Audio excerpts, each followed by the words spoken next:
Good afternoon, everybody, and thank you for joining us today. I have here delivering the quarterly report webinar to shareholders and other interested investors, the team from Emyria, the leaders, Marianne Rennie, who's the Chief Operating Officer, and Executive Chairman, Mr. Greg Hutchinson, who'll be running us through what we think are the key highlights of what was a very busy and successful quarter, what the company is focused on right now, and what we hope to be looking forward to in the coming weeks and months. I'll just remind we'll have some time for some questions at the end of this, and we'll also be recording this webinar for distribution. So I'm going to hand it over to Marianne and Greg.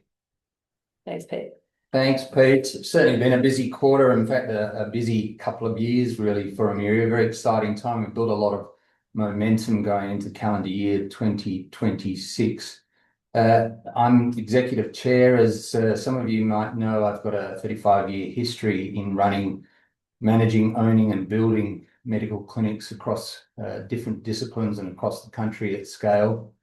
I worked in general practice, physiotherapy, occupational medicine, and even in stereotactic radiosurgery. But I can honestly say I've never been involved in something where it's not just the company that has first mover advantage, it's that the country has first mover advantage. Just to recap, back in July of 2023, the Australian Therapeutic Goods Administration moved to formally reschedule MDMA with the street name of ecstasy and psilocybin, street name of magic mushrooms, from Schedule 9 prohibited substances to Schedule 8 controlled drugs. And what that meant was that under very strictly controlled circumstances, psychiatrists who had gained authorised prescriber status, in other words, they had submitted to ethics committee a treatment protocol and had that endorsed, and then gone to the TGA to get authorised prescriber status, could now prescribe these two medications for the treatment of PTSD and treatment-resistant depression, respectively, in combination with therapy. So that was in July of 2023. By November of that year, Marianne, Emyria had purpose-built a facility here in Perth and commenced treatment. And over the course of the next 18 months or so, delivered that treatment PTSD to approximately 30 patients, all of whom had to fund the treatment, which admittedly is quite expensive in their own right, because at that time there were no third-party payers to pay for the treatment. In fact, two of those people came from overseas, because in talking about Australia having first mover advantage, one from Germany and one from the United States, Australia was and remains the only jurisdiction in the world to have formalised these treatment protocols on a national basis. Now, in a huge sign of validation for the protocols that Emyria is rolling out, in June of last year, Australia's largest private health insurer in Medibank Private announced that they would begin funding eligible members through the treatment protocols and funding the treatment in its entirety. And by August of last year, Emyria had built another purpose-built facility, this time in Perth Clinic, which is a private mental health hospital here in Perth, and had commenced treatment for Medibank patients in that facility. Later, we then announced and have started to execute on our national clinic rollout strategy and have built and started the treatment in Brisbane, and that commenced just before Christmas. So a lot has happened over the course of the quarter, and I'll now hand over to Marianne, who can probably share some of the more specifics in terms of the activities that went on during that December quarter. Over to you, Marianne. Thanks, Greg. I'll just echo what a significant quarter it was for us in terms of growth for the company, and we're really thrilled with the milestones that we've managed to achieve over the quarter. Extremely busy. Look, we saw really positive revenue growth, which was positive between September and December, or October and December. We also announced our first Victorian site with one of our hospital partners, Aviv. So this means that when that's operational, aiming for Q2 this year, we'll be in 3 states, being Western Australia, Queensland, and Victoria.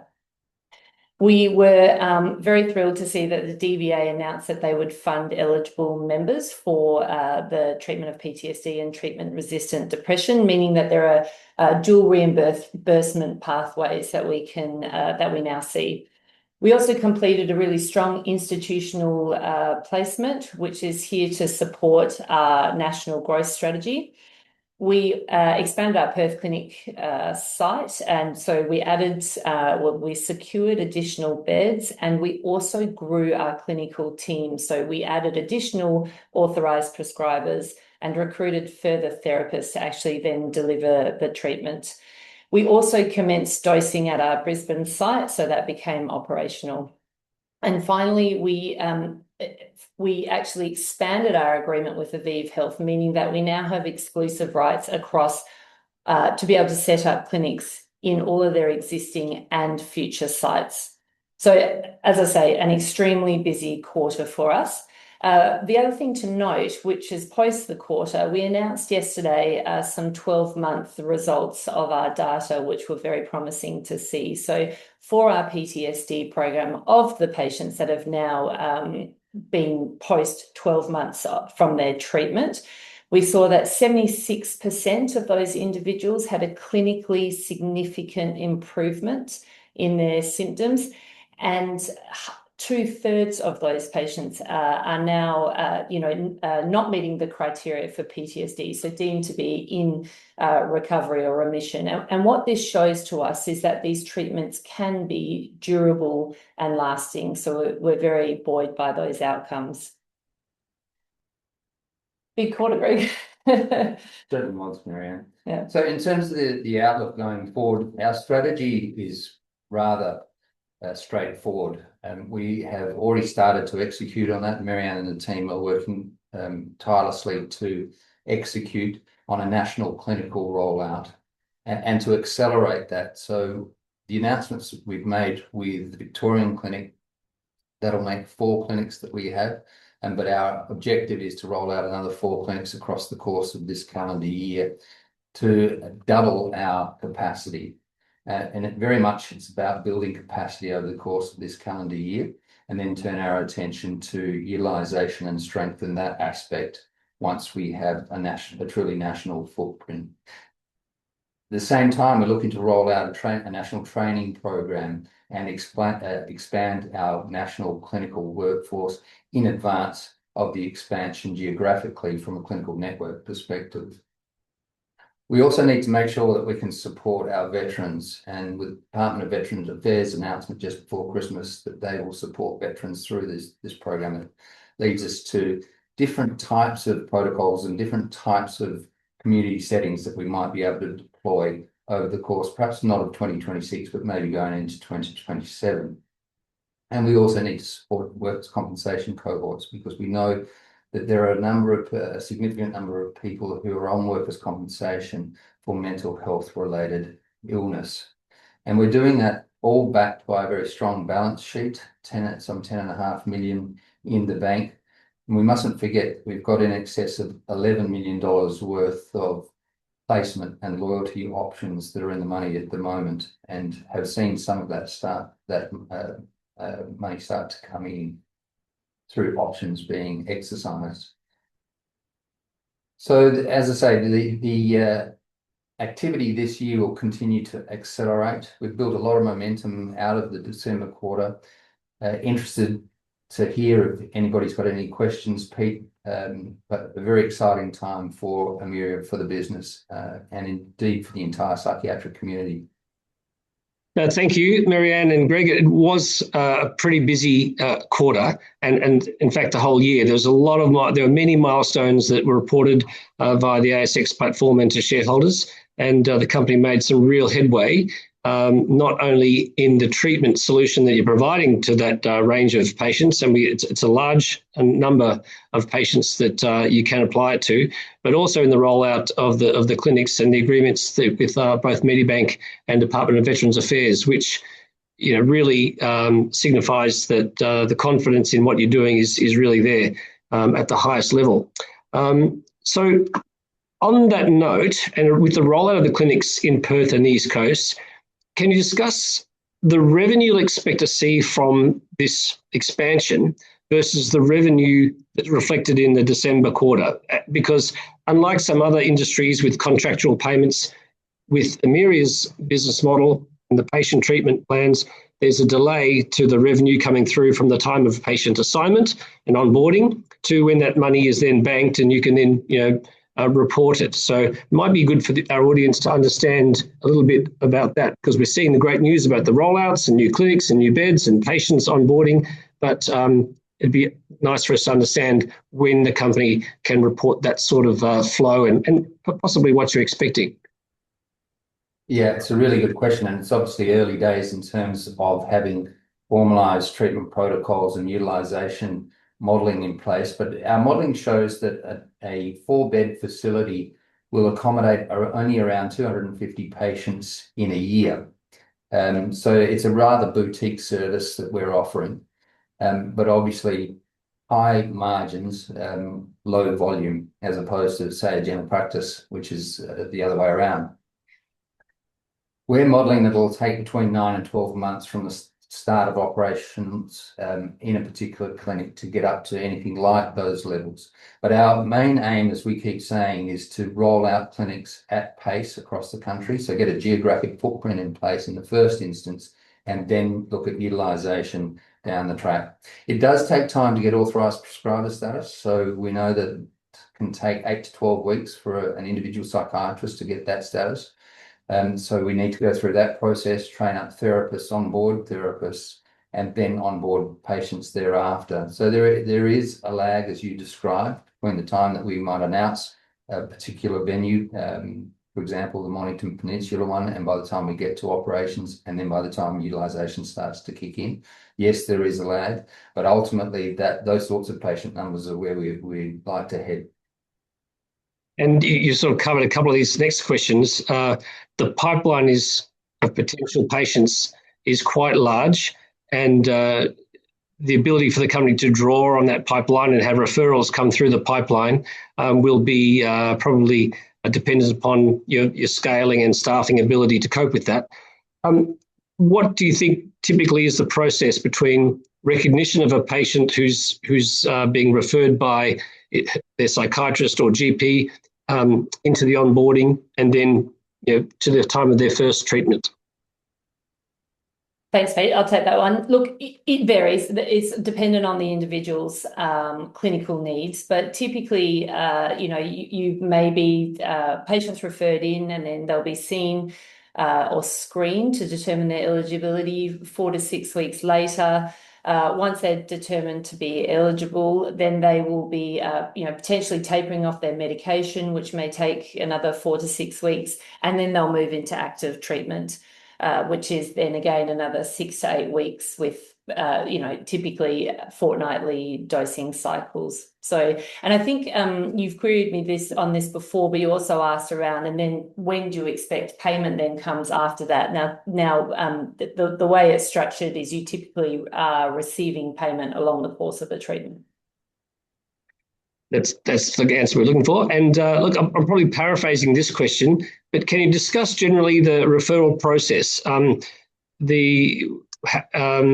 Are there, I guess it's part awareness question, the awareness amongst the GP and psychiatric community about Emyria's treatment, is it broad? Are you finding a demand from that side of the equation to look for the opportunity to refer patients?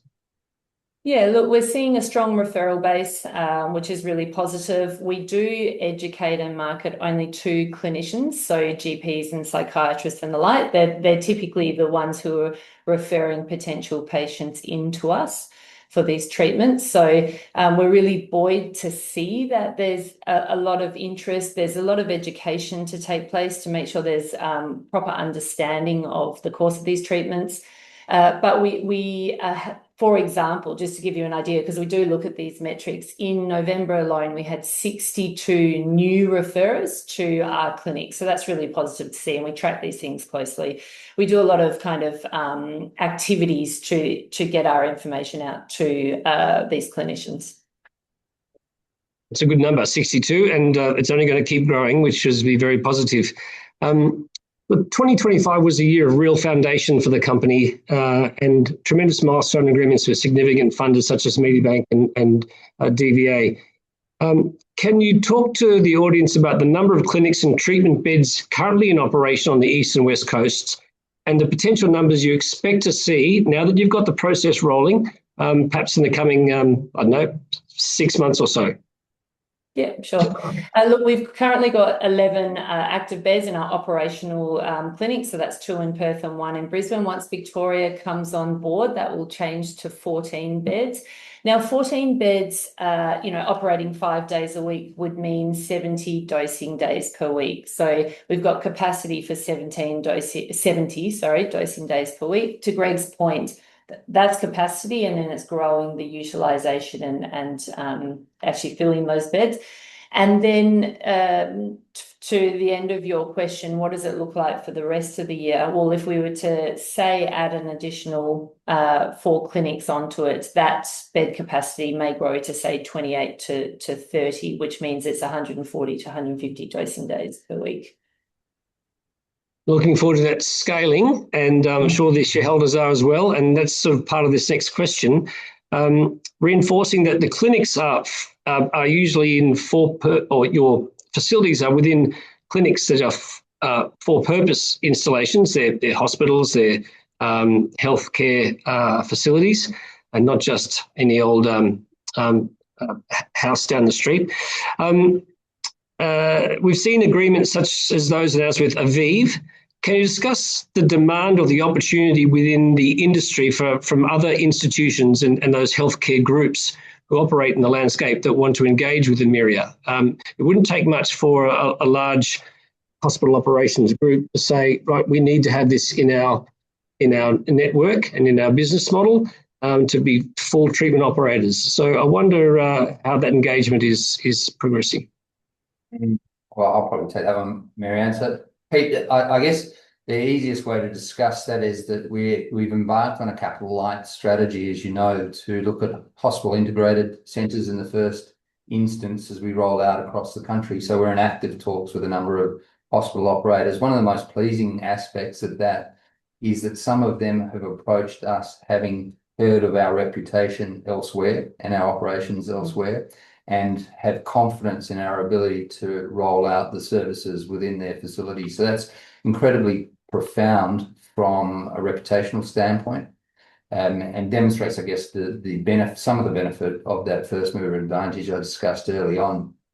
And then there's, as I said earlier, the opportunity for community-based clinics ultimately to service some of the other cohorts, including Veterans Affairs and Workers' Compensation, because it's only really private health insurance related patients that need to be serviced in a hospital-based setting. Otherwise, DVA and Workers' Compensation patients can certainly be serviced in a community setting, and that would be an environment where we can perhaps do more than the 3 or 4 bed type scenario that often avails us in a hospital setting, because obviously hospitals don't want to give up too many of their own beds. The other question I was going to talk to was, in some of the presentations we'd seen earlier, there was a little bit of inbound traffic from overseas interest, from people that can't access this sort of treatment in their own countries, Germany, the US, countries like that. I know we've had some inquiry. Have you seen any further growth from that sort of inquiry? It's not something that we've gone out to actively promote, simply because there are so many millions of Australians. So the domestic market is suffering with these conditions. So the domestic market is huge. And ultimately, I can see that there is an overseas market. And so medical tourism potentially does become a significant reality. But in the first instance, our objective is fairly simple. Let's get a national footprint in place. Let's make sure that we're able to bring these treatments to as many Australians as we possibly can, and then we can embark on a strategy that looks perhaps at the overseas market as well. And Greg and Marianne, subsequent to the end of the quarter, we had the announcement out earlier reporting some of the success of the treatments. Would you like to just talk to that announcement just to round off, and then perhaps some of the potential milestones we can look forward to? Yeah, I'll speak to the data, Pete. I mean, look, we're really buoyed by these outcomes. As I was saying, it's showing us that this is a durable and lasting treatment for those 2/3 of the population of those patients that we have seen now meeting that 12-month data point are still within remission. But we've seen great back to work statistics as well from those individuals who weren't working at the time, and on top of that, close to 80% of those individuals are seeing a clinically significant improvement in their scores, which is really positive. And for us as a company, this is important to be able to demonstrate because it's going to be important for payer discussions, etc., to be able to show this kind of extended data. I just want to remind our viewers that investment in Emyria also helps change lives for the positive. So that's a great company to have in your portfolio. We don't have nice to be able to work in a company that is actually, at the core of it, is making significant impact on those really struggling with severe mental health conditions. And perhaps if we enlarge on that, because the company is performing very strongly, and the team is working really hard and progressing very quickly, in fact, more quickly than probably what we might have anticipated, which is terrific from an investment perspective. But from a shareholder stance, I think it's really important to recognise that we are having an incredibly profound impact on patients, their families, loved ones, friends, colleagues, but probably also a very important impact on society more broadly, in that a lot of these people are reintegrating back into society and becoming, a lot of them have been suicidal at their wits' end, and are now reintegrating back into society. I think we should all be incredibly proud as shareholders of the work that our practitioners are performing. And from a payer perspective, Marianne's right, they will see that patients or their members are able to get off the merry-go-round that is recurrent hospitalisation and treatment otherwise. Yeah, there's a wonderful ripple effect there, Greg. So we look forward to seeing the numbers at the end of the year and how many lives have been positively affected from the therapy, which is really wonderful. Unless you've got any other questions, messages there for shareholders, we will wind it up. We've finished our questions run here. I'll remind everybody that they can stay in touch with what's happening by signing up to the LinkedIn platform for Emyria. There's lots of good information coming through from both an industry and the market front. And also at the website, if they sign up there and put their details in, they'll be on top of all news flow coming from the company. So this video is being recorded. It'll be made available for everybody watching and for those who didn't make it today. And we thank you all for attending. Thank you, Marianne and Greg. And we look forward to hearing the more positive news as soon as we can. Thanks, Pete. Appreciate it. Thanks, everybody.